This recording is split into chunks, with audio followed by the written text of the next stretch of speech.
हे 26 साल तसं चांगलं नाही.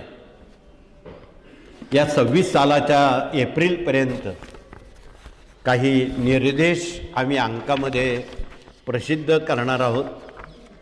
तर गेल्या काही वर्षापासून आपण रोज सांगत आहोत की आगामी काळामध्ये विमान अपघात होतील, रेल्वे अपघात होतील, काही तिसऱ्या महायुद्धाची सुरुवात होईल, काही देशांमध्ये युद्ध सुरू झालेलं आहे, आगामी काही भागात चक्रीवादळ मोठ्या प्रमाणात सक्रिय होतं आहे आणि खूप मोठे उपद्रव जगात आणि देशात होण्याची शक्यता नाकारता येत नाही.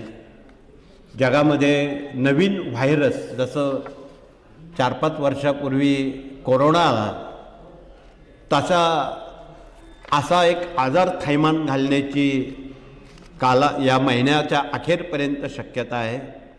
म्हणून आपण सावधान राहणं अत्यंत महत्त्वाचं आहे. तिसऱ्या महायुद्धाचे ढग जमा झालेले आहेत आणि त्यासाठी राष्ट्रीय पातळीवर आपण मोठ्या सेवा केवळ आपल्यापुरत्या नका करू. राष्ट्रहित, देशहित, मानवहित, धर्माचं आणि देशाच्या कामासाठी आपण जो पूर्वी संकल्प केलेला होता तो कुठलाही व्यक्तीसाठी नाही.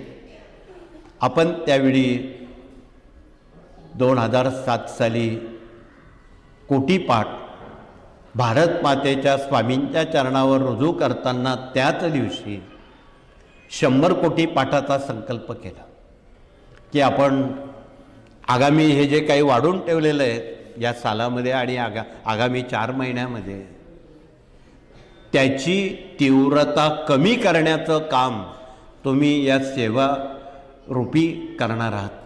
म्हणून या सेवा करायच्या आहेत की ती जी भविष्यकाळातली उद्रेकता आहे, तीव्रता आहे, ती कमी व्हावी.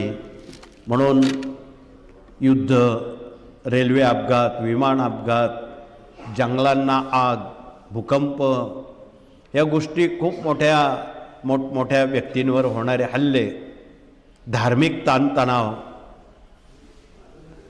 पाण्यावरून भांडणं,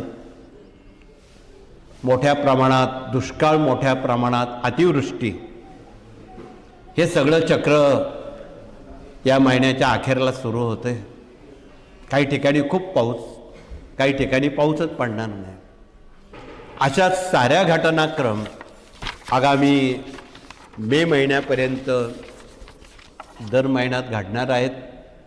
म्हणून यातून आपण आपला देश आणि आपले भारतीय लोक यांना याची कुठलीही तोशिष लागू नये म्हणून आपण भारत मातेला, स्वामींना स्मरणपूर्वक खालील कार्यक्रम आपण करावा की आपण आगामी 100 दिवसात 100 पाठ स्वामी चरित्र सारामृताचे संकल्पने करावेत. 1. 100 पाठ श्री दुर्गा सप्तशतीचे प्रत्येकानं वैयक्तिक करावेत. 3. 100 पाठ रुद्राचे करावेत. स्वामी महाराज हे शंकर